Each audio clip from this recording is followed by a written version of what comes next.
Hola, les doy la bienvenida a la presentación del número 101 de Lubina, revista literaria de la Universidad de Guadalajara.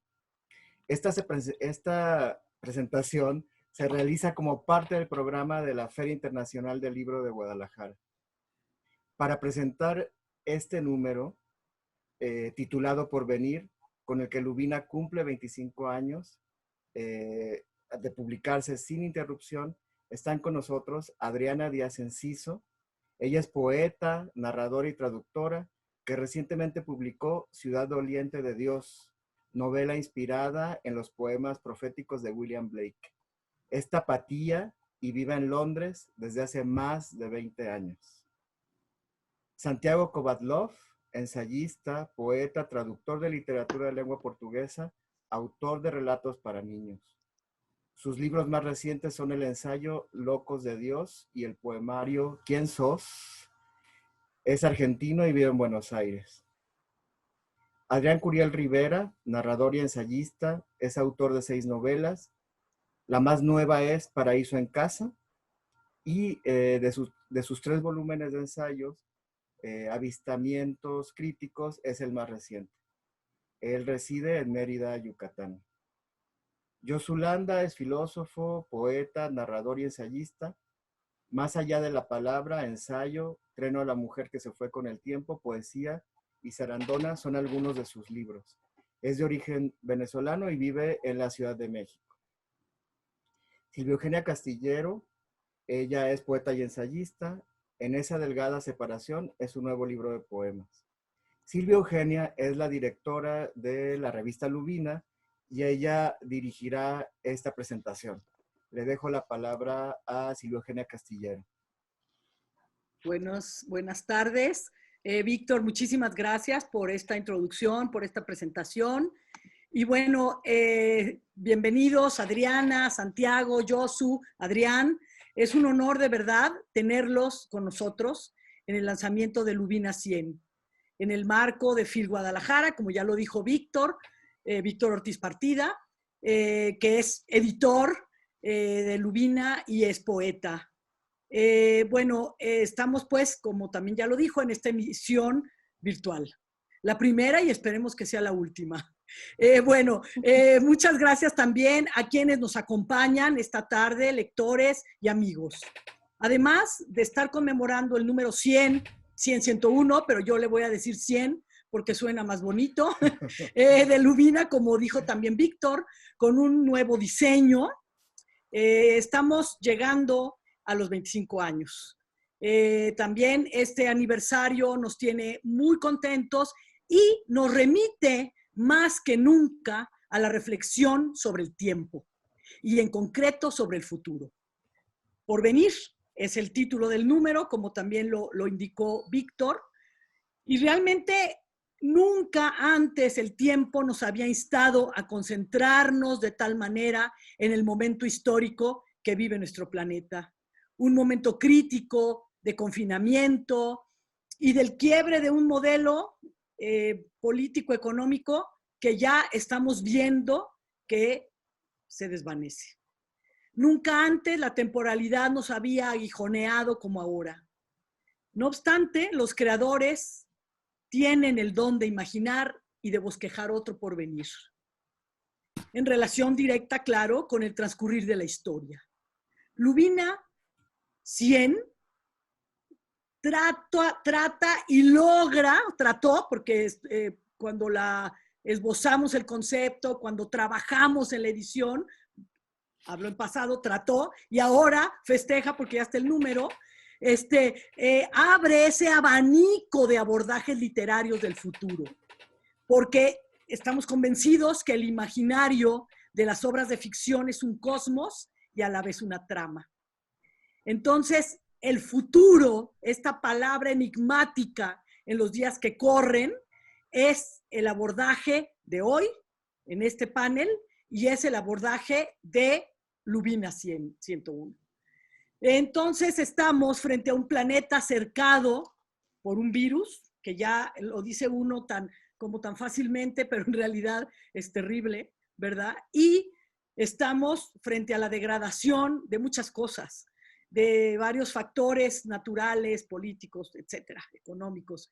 Y entonces el tiempo largo de los procesos naturales con sus equilibrios y transformaciones choca más que nunca ahora contra el tiempo rápido, globalizado de los mercados financieros, las telecomunicaciones y el ciberespacio.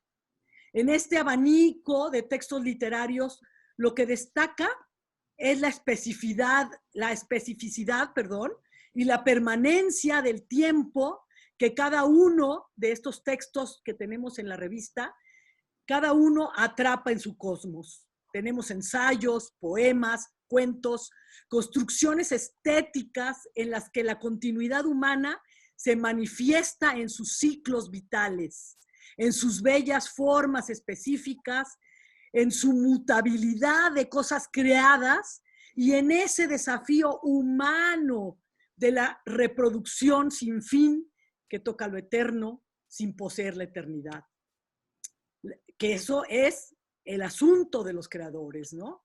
Las formas humanas y variables decaen y terminan, pero las obras literarias perpetúan esas formas. Los textos reunidos en este número de Lubina poseen la cualidad que les confiere la gracia de la profecía y extraen del tiempo humano, que es su materia prima, las formas del porvenir. Por eso, dejo la palabra a nuestros panelistas, brillantes, escritores, todos del número actual que estamos presentando, y les lanzo una pregunta. En el momento histórico y crítico por el que atraviesa el planeta, ¿cómo son los vislumbres del futuro de la humanidad en general y de la literatura en particular?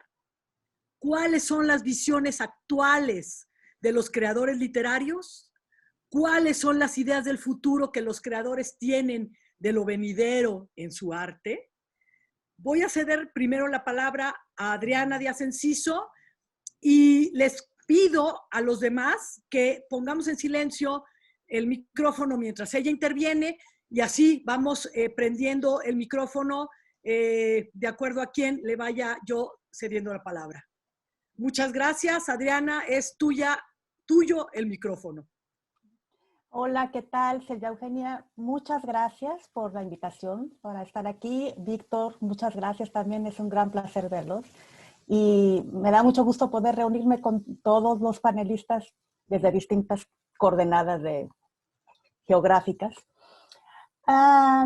Yo estoy muy contenta de participar en este número de Lubina, una revista a la que le tengo mucho, mucho cariño. Es una revista maravillosa y que podamos celebrar sus 25 años aquí. Y me pareció muy oportuno el tema del porvenir, del futuro en este año arduo, por decirlo menos. Creo que sí nos ha llamado a una reflexión que es necesaria, indispensable y además es inevitable. No podemos hacernos tontos y decir que no nos importa el futuro, que no nos importa la realidad presente. La realidad se nos ha puesto enfrente como un espejo o una pared de la que no podemos escapar. Y de alguna manera, qué bueno, no qué bueno la pandemia, pero qué bueno que tengamos la necesidad, la obligación de detenernos y pensar un poco en esta carrera desbocada que llevamos como humanidad. ¿Y cómo se responde a esa pregunta, el futuro de la humanidad? Imagínense, en estos tiempos en que parece que realmente no hay futuro en lo absoluto, que se acaba. A mí me da un poco de consuelo pensar que el tiempo es una ilusión, realmente es una ilusión. Nada de lo que nosotros proyectamos hacia el futuro como seres humanos es como lo proyectamos, ni lo bueno ni lo malo, nunca. Siempre la realidad nos enfrenta con sorpresas, con cosas absolutamente inesperadas, como fue el caso de la pandemia, o es el caso de la pandemia, por ejemplo. Y trato de contenerme, de guardar la ecuanimidad cuando pienso que el fin del mundo ha ocurrido ya muchas veces. Se ha predicho muchas veces y siempre se ha dicho, no, pero ahora sí es peor, ahora sí ya es. Y bueno, ¿cómo vamos nosotros a definir lo que va a suceder en el universo, en el cosmos? Somos muy pequeños para... Sí, las cosas están fatal en muchos sentidos, pero no sabemos. El futuro es desconocido y esa es su esencia. No sabemos, simplemente no sabemos. Eso en cuanto al futuro de la humanidad, digamos. Ahora, el futuro de la literatura, en un momento como este, me parece quizá un tema más triste, de alguna manera, porque el futuro de la humanidad, pues no sabemos, como ya dije, pero el futuro de la literatura, como se puede predecir desde el momento presente, me parece que va a tener que cambiar por completo la manera en que nos acercamos a lo que ahora llamamos literatura y que ya no es para mí, de muchas maneras, ya no es en esencia la comunicación humana, dejar en palabras la experiencia humana cuando estamos sometidos, autores y escritores, a un mercado y a una industria editoriales completamente cínicos, no sé, creo que el daño que está haciendo el mercado editorial es enorme, es enorme el daño que está haciendo el panorama de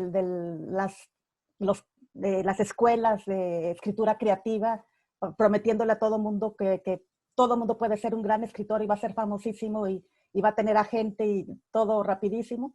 Y esta proliferación espantosa de información y de textos literarios, unos maravillosos, unos terribles, pero todo nosotros consumiéndolo como atragantándonos de una proliferación de textos sin ton ni son, aunque algunos en sí sean maravillosos, pero la manera en que recibimos todo eso no lo es. Estamos, creo que en un momento de confusión tremenda, y a veces me pregunto si como autora mi papel no es retraerme. Y es triste y es doloroso, pero no sé si la literatura va a tener que sobrevivir desde una marginalidad. No que se silencie, porque la literatura es necesaria y siempre va a estar ahí, pero a veces pienso que en el panorama actual lo único que nos queda es, si realmente amamos la literatura, es compartirla entre unos pocos personas de nuestra mayor confianza y dar un paso atrás y retirarnos y decir yo ya no juego, a esto ya no juego. Entonces creo que en ese sentido es un poco pesimista mi perspectiva de lo que está sucediendo con la literatura. Y en cuanto al momento histórico, político, todas las tragedias que estamos viviendo en este momento, yo creo que es también un momento para recobrar nuestra humanidad de otra manera, con una fuerza espiritual también, y que a lo mejor no nos va a caer nada mal despertar del sueño en el que estábamos y todavía estamos bastante. Y nada, pues eso es lo que puedo decir por el momento. Muchas gracias, Adriana. Fíjate que estaba yo pensando en este silencio que propuso, que declaró Hofmannsthal, ¿no? En esa carta que escribe a Lord Chandos, diciendo que mejor va a guardar silencio, ¿no? Y es lo que propone incluso George Steiner en Lenguaje y Silencio, ¿no? Pues mejor hay que retraerse, mejor hay que guardar silencio, en lugar de estar en esta vorágine, del mercado editorial, ¿no? Que además varios de ustedes lo tocan en sus textos de Lubina, ¿no? Y hablas tú, por ejemplo, de la cultura de la orfandad, ¿no? De ese choque entre el impulso creador y la expresión corporal, no expresión corporal, expresión personal, ¿no? O sea, la expresión de un autor y luego ese terrible desgaste del mercado, que ese impulso y ese mundo queda desvanecido, ¿no? Porque el mercado va dejando de lado a quien no vende, ¿no? Algo así. Bueno, puedo rescatar de lo que dices. Voy a pasarle enseguida la palabra a Santiago Kovadlov para seguir con esta disquisición. Muchísimas gracias, Silvia Eugenia.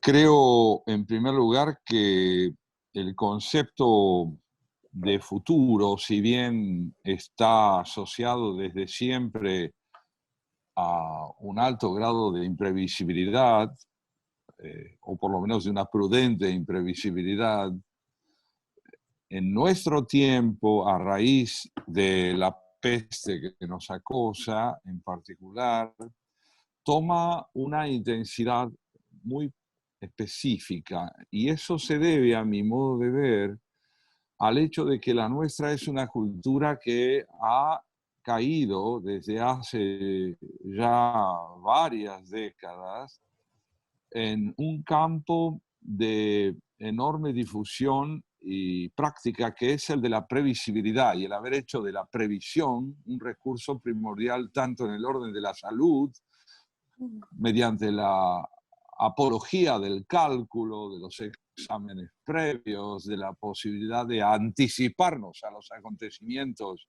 que puedan revestir gravedad, mediante esta idea de que la ciencia prevé, y sin duda en muchos aspectos así es, pues en una sociedad altamente habituada a hacer de la previsibilidad, de la previsión, el terreno habitual de su desarrollo cotidiano, la irrupción de una peste para la cual la ciencia aún no tiene respuesta, nos expone a una doble intemperie, la de lo que nos ocurre mediante la expansión planetaria de este mal, y la de una educación que nos ha vuelto sumamente impacientes, puesto que si la previsibilidad revistió y reviste el carácter que tiene entre nosotros, el hecho de que no estemos ante algo previsible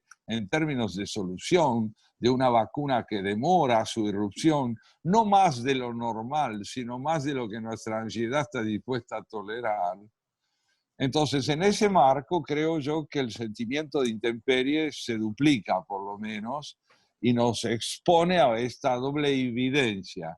Por un lado, de que somos criaturas, como lo fueron quienes padecieron la peste negra hace ya muchísimos siglos, y por otro lado, que no estamos preparados para reintroducir en la cultura del cálculo, de la previsibilidad, de lo que podríamos llamar la inscripción de lo real en un discernimiento que se pretende pleno, no estamos preparados para volver a sentirnos expuestos cuando la tecnología parecía brindarnos un blindaje perfecto para que lo imprevisible jamás irrumpiera entre nosotros de la manera en que lo ha hecho. Esto por una parte, pero también es cierto que hay un mal previo al que estamos padeciendo, al coronavirus, al que se le ha prestado poca atención desde el punto de vista social, si se lo compara con la atención que lógicamente ha recaído sobre el coronavirus. Y es el calentamiento global, que es muy anterior y que sin duda está conectado con el coronavirus. Pero el calentamiento global es un mal que aflige al planeta desde hace mucho y pone en evidencia hasta qué punto el hombre, como depredador, al concebir la naturaleza simplemente como objeto de dominio, como materia de explotación desenfrenada, ha contribuido a generar un desequilibrio ambiental del que muchas veces no se quiere responsable, pero en el que sin duda tiene muchísimo que ver como promotor.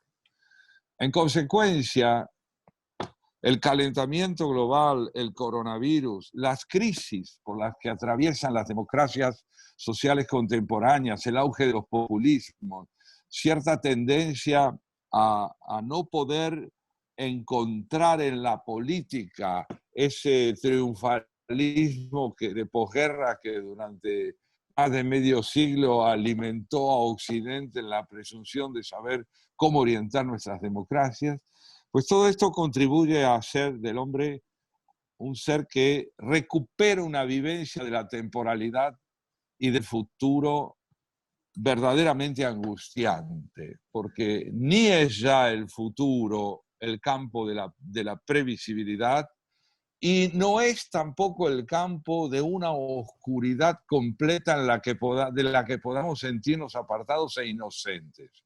Somos productores también de la incertidumbre que encierra el futuro. Hemos contribuido y contribuimos con un concepto esencialmente consumista, tecnocrático, muchas veces políticamente intolerable con las demandas de una democracia cabal, a que no sepamos hacia dónde ir y a desconocernos de un modo especialmente intenso. En ese marco, para ser breve, yo creo, no obstante, que la palabra poética en sentido general, la palabra creadora, sigue teniendo una función, independientemente de la cantidad de público que ella puede encontrar cuando es una palabra seria y no meramente oportunista. ¿Por qué? Bueno, porque la palabra poética puede y debe insistir, creo yo, y lo hace porque esa es la vocación fundamental de quien auténticamente escribe. La palabra poética sustrae lo real a lo previsible, a lo habitual, al prejuicio, a la indiferencia, vuelve a reencantar el mundo, reotorgándole presencia a todo aquello que a fuerza de caer bajo el hábito, la indiferencia, termina por ser inexpresivo. Yo creo que esta función primordial de la literatura va a seguir existiendo en la medida en que el hombre, en sentido genérico, siga siendo un ser capaz de asombrarse, de angustiarse, de interrogarse.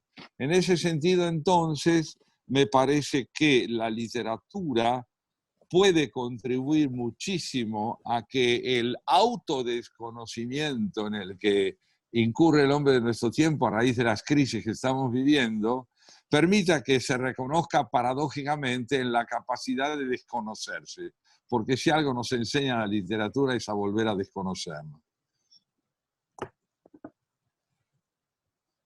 Eso es todo. Perfecto.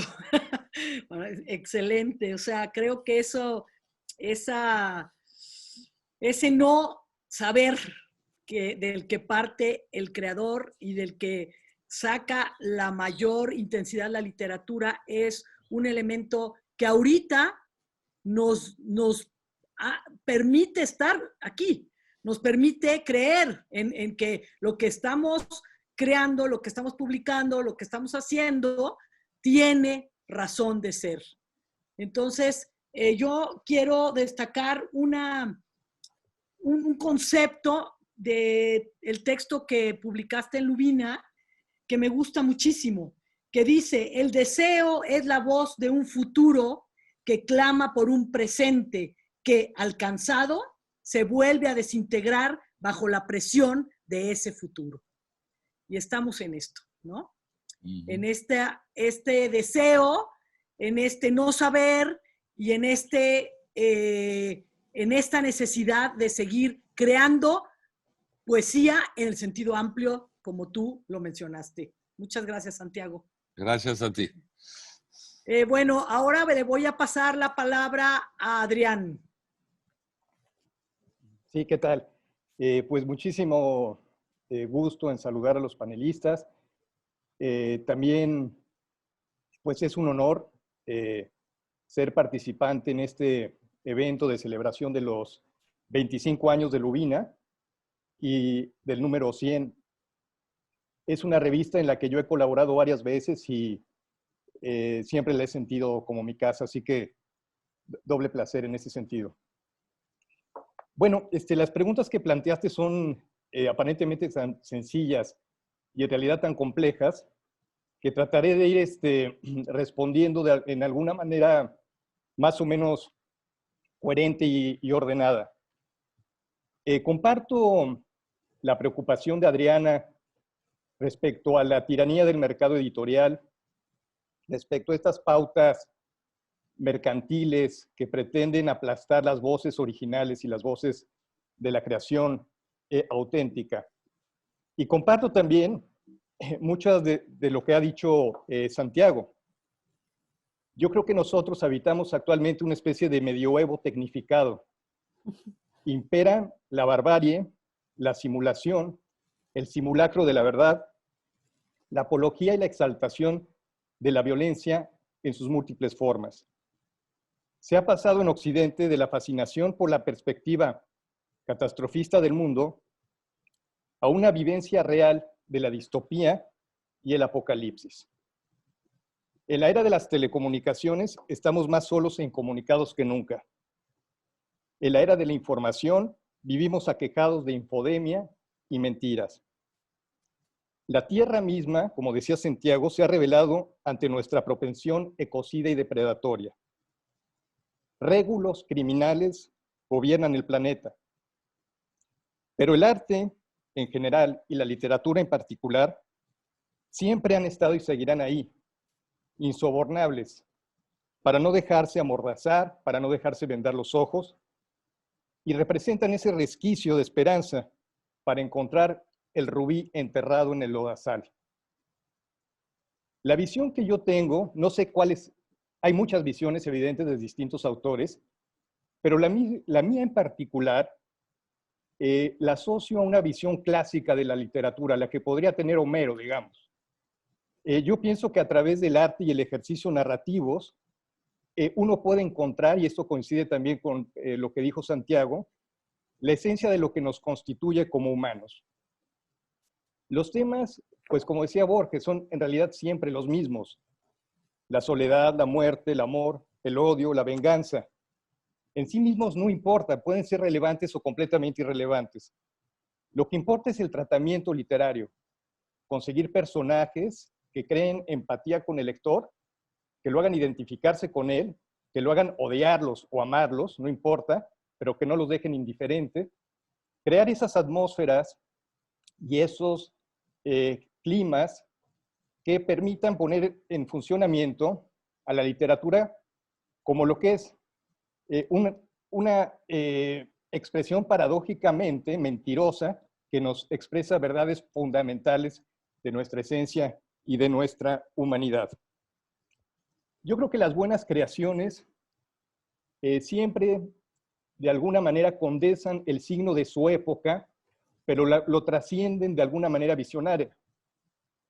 A mí me resultó especialmente conmovedor e impactante haber leído este año durante la pandemia La peste escarlata de Jack London, que es un texto de 1912 y que contiene escenas que podrían ser calcadas de nuestra realidad, de lo que vemos en la televisión, de lo que vemos en internet.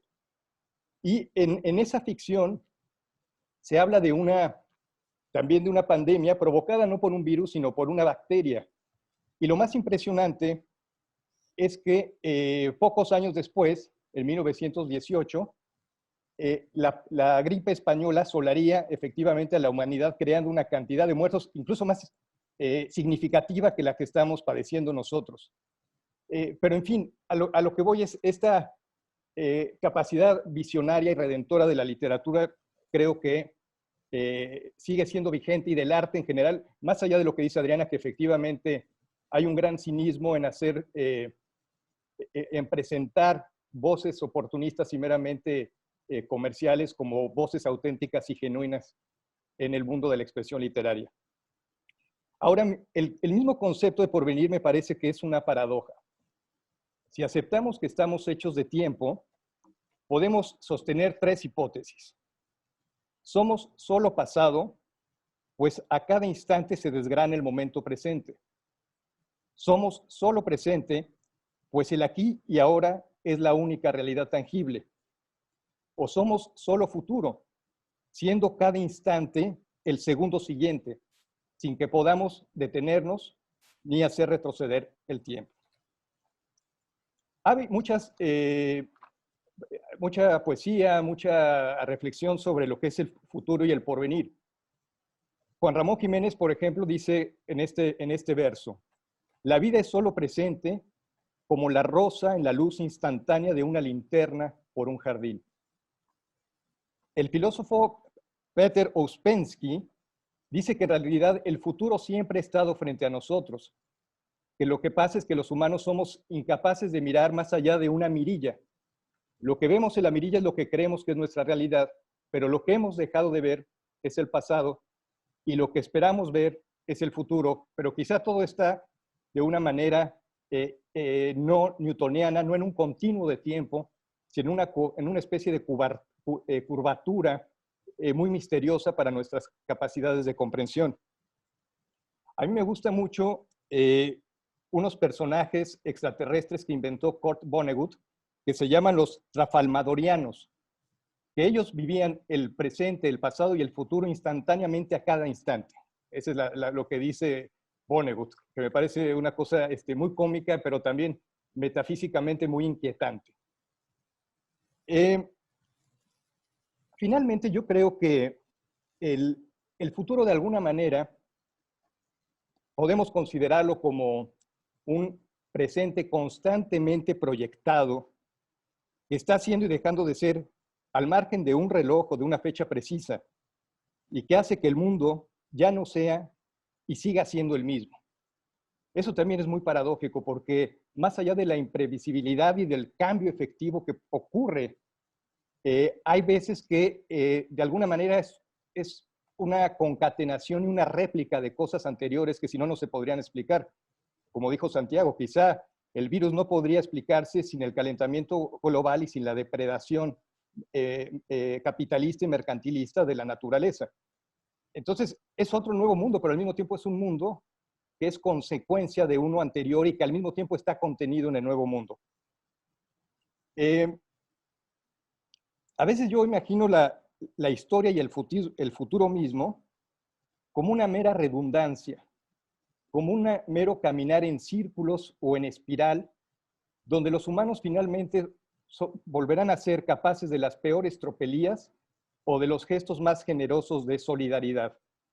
Y debo agradecer a nuestra finitud, porque eso nos impide habitar el cuento de Borges, el inmortal, y convertirnos en una despreciable aldea o tribu eterna y animalizada de humanos. Y bueno, el texto que yo presenté a Lubina precisamente se llama Redundancia del futuro, y es una adaptación de la historia de Pedro el Cruel y una metáfora del poder, pero en una Mérida en el año 3300 y pico. Todavía se escucha a Guti Cárdenas por esos años, pero bueno, esa es la ficción que yo planteé como una metáfora de este retorno de los malos gobernantes, de este retorno de las cosas que nos aquejan y también de esta posibilidad de romper ese círculo y llegar a expresiones más dignas de los hombres y de las mujeres. Pues perdón por este rollo un poco largo, pero es que las preguntas eran con tanta jiribilla, tan capciosas, que tuve que hacer toda esta reflexión. Espero no haberlos aburrido mucho. Muchas gracias y nuevamente felicidades por el número.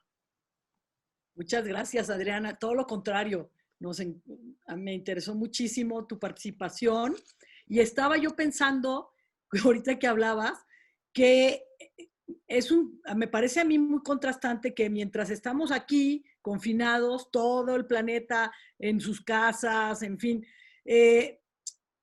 la NASA y los estudiosos del espacio están descubriendo cosas increíbles, muy interesantes. Cada vez se conoce más la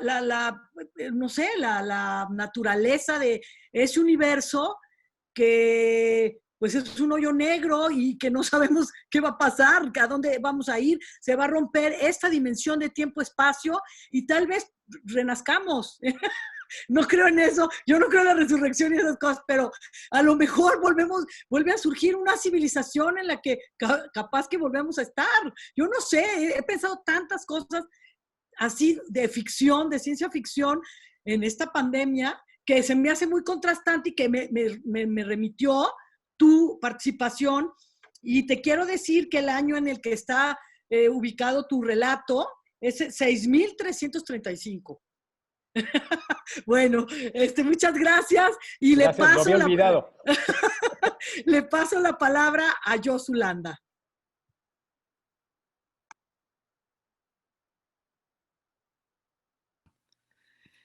En primer lugar, pues muchísimas gracias a Silvia, a Víctor, a Lubina, a la Feria Internacional del Libro, por hacer posible esta conversación, este diálogo, solo que sobre temas tan complejos, tan abstrusos, ¿no? Que además han ocupado las mentes más lúcidas durante miles de años, sin que hayan dado respuestas universalmente aceptables. O sea, es un reto enorme y además hacerle unos pocos minutos, ¿no? A ver qué podemos decir, ¿no?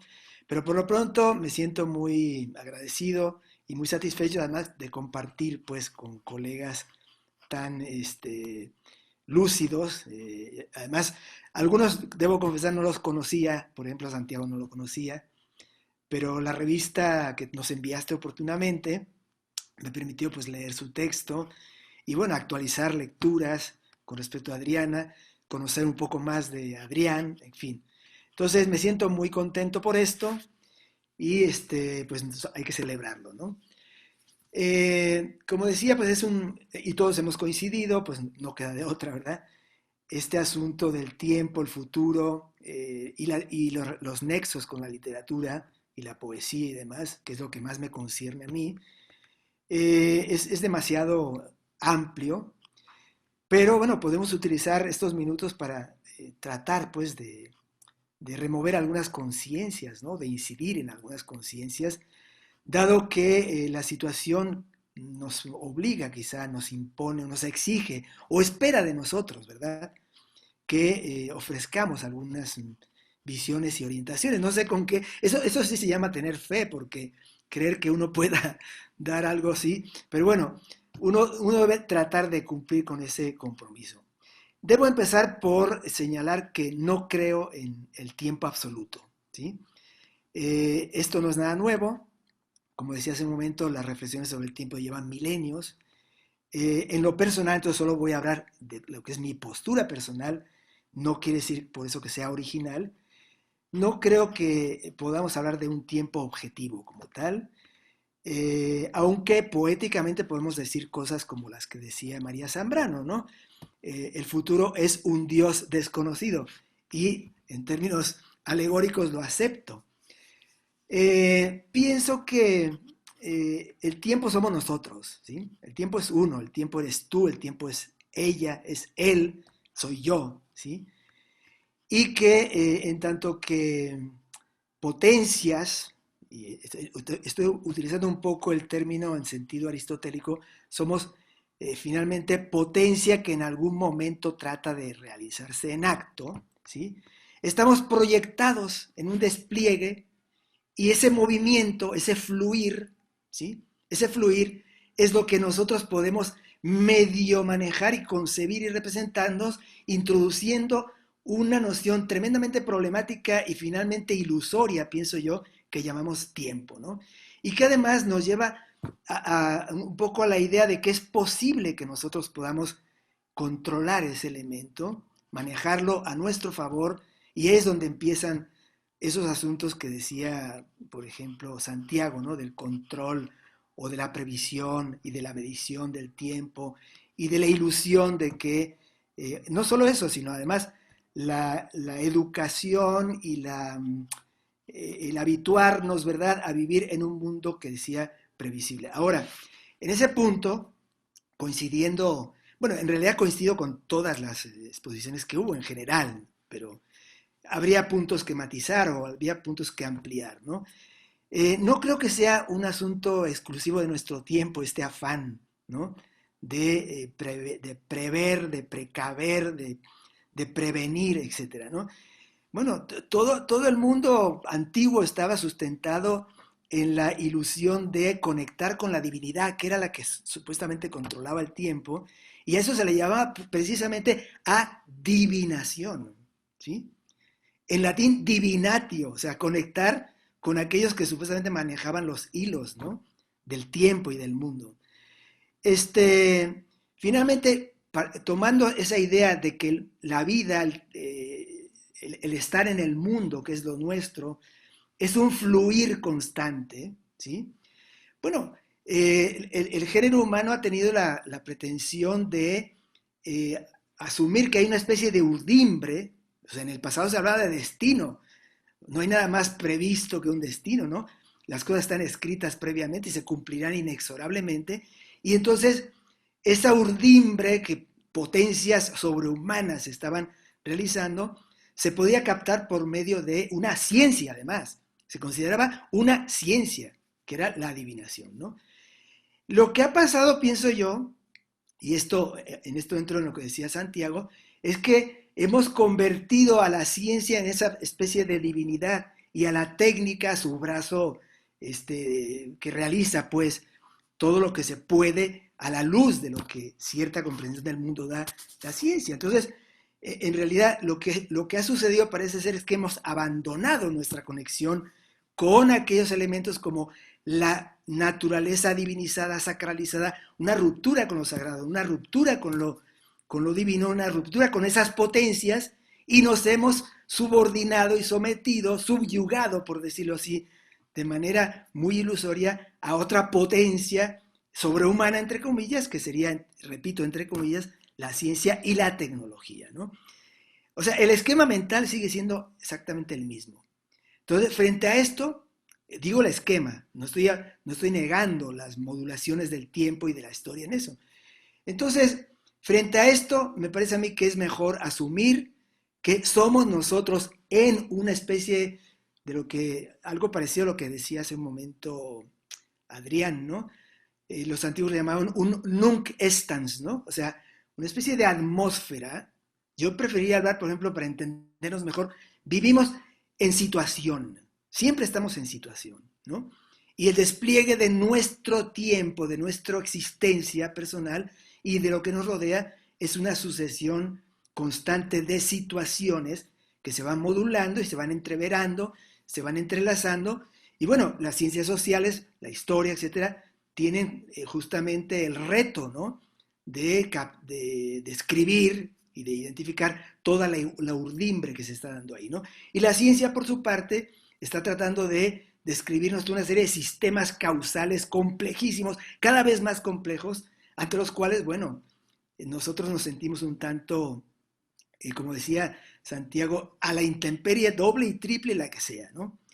Bueno, frente a esto, creo que hay un arma entre comillas, no me gusta la palabra, más bien una herramienta, tampoco creo que sea lo mejor, pero un medio que es justamente la conciencia de lo que somos, el autoconocimiento, el recolocarnos en el mundo, el someter o sea, el sentido crítico me parece fundamental, someter a cuestión toda esta serie de sobrevaloraciones, ilusiones y confusiones, ¿no? Y sobre esa base pensar que tal vez hemos llegado a un límite tal, en un plano de locura y de confusión, de demencia, ¿sí? Y podríamos decir, de temeridad apocalíptica sin conciencia, inconsciente, ¿verdad? Que el punto hoy no es como se pensaba en el siglo XIX, en el siglo XX, que se llevó, incluso un poco antes, ¿no?, se llevó al plano de un valor incuestionable la cuestión de la transformación del mundo, la revolución, el cambio, la innovación. Creo que hoy lo que tenemos como tarea todo el mundo en este presente es una especie de reconstrucción del mundo, ¿sí? Lo que se nos impone es una reconstrucción del mundo, no en términos de una nostalgia del pasado, sino en términos de posibilitar la vida, y no solo posibilitarla en términos biológicos, que obviamente es la base de todo lo demás, pero junto con eso, asumir la vida también en el elemento biográfico, vital, ¿no? Es decir, descubrir la risa, descubrir la alegría, descubrir la convivencia, descubrir la felicidad, palabra ante la cual mucha gente tiene prevenciones, pero que yo considero que es un imperativo. Estamos en este mundo para tratar de ser felices, sino para qué. O sea, el sufrimiento es fácil, ¿sí? Ah, porque la felicidad es difícil, la vamos a desechar. No, es un imperativo, considero yo, ¿no? Esa vida, el sentido de satisfacción, el sentido de conexión con el otro, con lo otro, todo eso es lo que está en juego y que habría que reconstruir. Y quiero terminar, porque eso sería inagotable, en esta parte, digamos, de diagnóstico del presente, que me parece escandaloso, ¿sí? Y esa es la palabra que uso, que existan una serie de escándalos, ¿sí? Perdonen la reiteración, porque a mí me parece verdaderamente de escándalo que el mundo esté regido por un régimen, ¿no?, de organización de la vida y de la economía que hemos llamado neoliberalismo y que consiste en la negación de esta vida que acabo de decir, en la negación de la ley, en la negación de la comunidad, en la negación de la humanidad y todo en función del negocio. Esto es demente, esto es de enfermedad mental y esa enfermedad mental rige el mundo.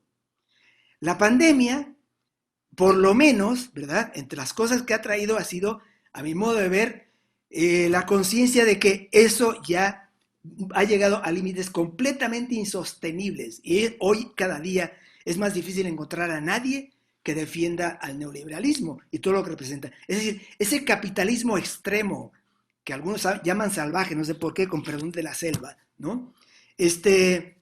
Parece que la pandemia por fin permite someterla a un cuestionamiento como nunca. Sin embargo, no hay opciones, no hay alternativas y estoy seguro, o sea, lamentablemente, y esto sí es apocalíptico, que las cosas continuarán en lo esencial por esa ruta, porque no hay alternativa, ¿sí?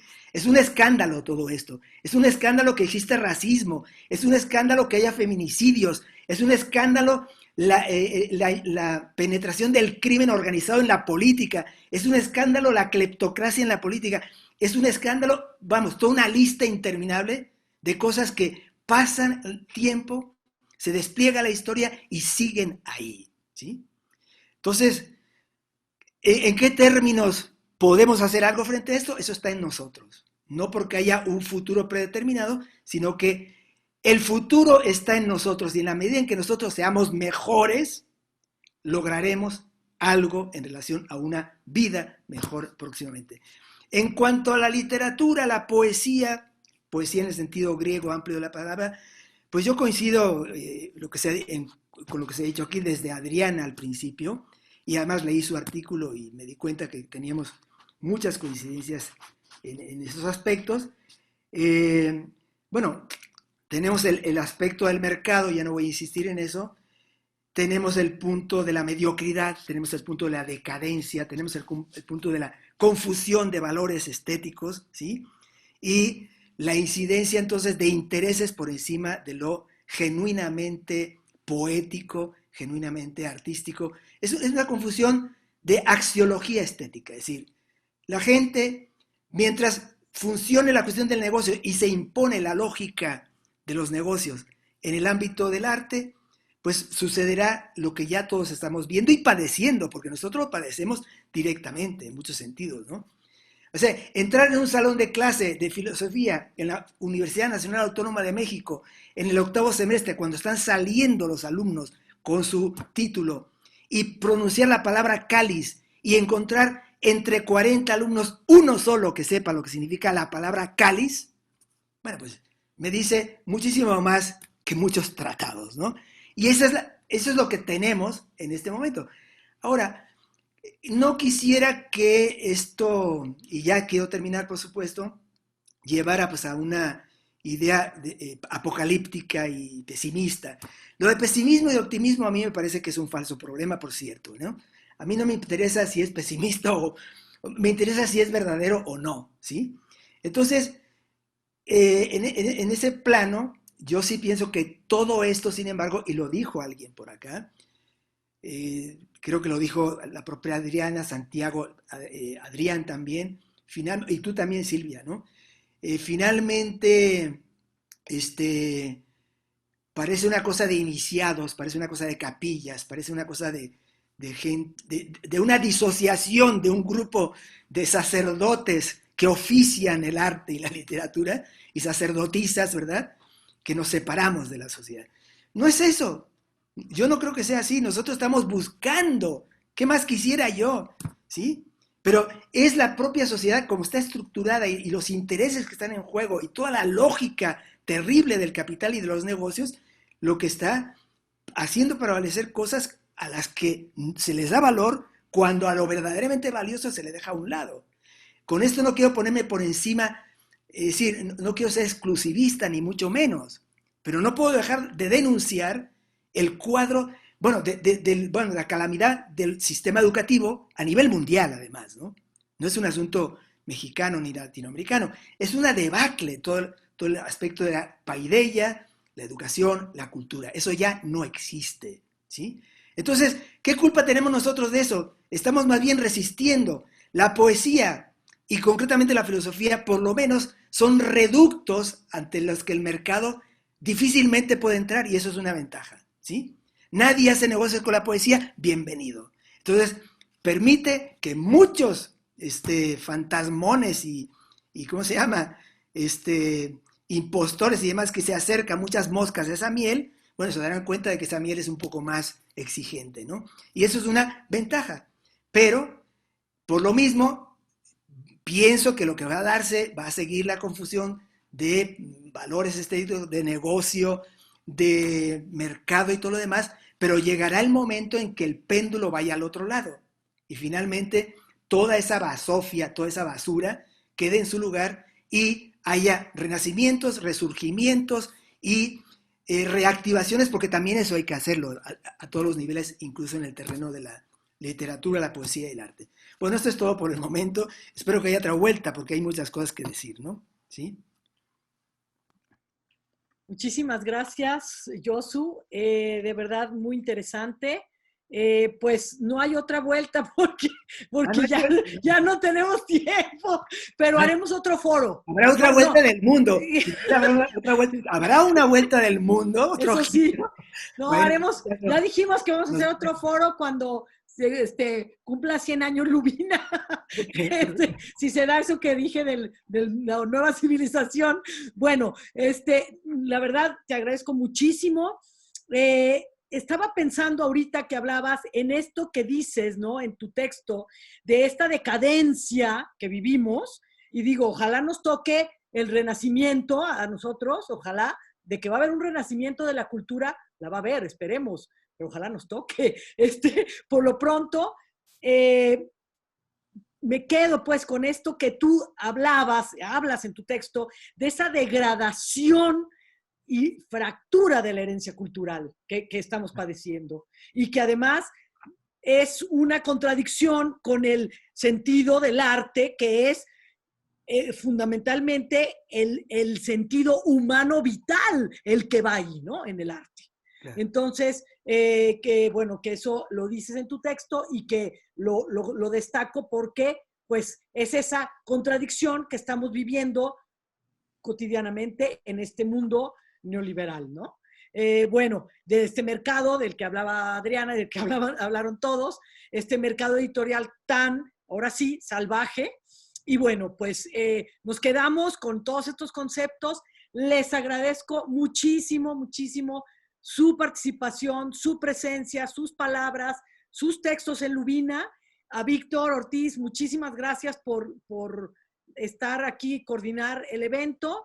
Y bueno, antes de que cierre Víctor el evento, porque en realidad él va a cerrar, quiero pues darle las gracias al equipo de Lubina, que gracias a todos, a José Israel Carranza, a Víctor Ortiz, a Sofía Rodríguez, a Griselda Olmedo, estamos aquí festejando la aparición del número 101 de Lubina y en la página de Phil, cuando en este evento va a aparecer el link donde pueden comprar el número, o sea, por correo. Pues ustedes, les digo a todos los que nos están viendo, pueden ustedes pedirlo allí, en el link que va a salir, que está saliendo en este evento. Y bueno, y si no, pues ya saben los datos de Lubina para que nos busquen. Muchísimas gracias, les recomiendo el número. Y de verdad, nuevamente, Josu, Adriana, Adrián, Santiago, Muchas gracias. Le dejo a Víctor la palabra para que cierre este evento. Gracias a todos los panelistas. Pues esta fue la presentación de Lubina 100-101, cuyo lema es el porvenir. Lubina, recuerden, es la revista literaria de la Universidad de Guadalajara, y esta presentación se da como parte del programa de la Feria Internacional del Libro de Guadalajara. El sitio de internet de la revista Lubina es www.lubina.com.mx, donde podrán encontrar también este número que se acaba de presentar. Gracias a todos y hasta luego. Gracias. Gracias. Hasta la próxima. Muchas Gracias.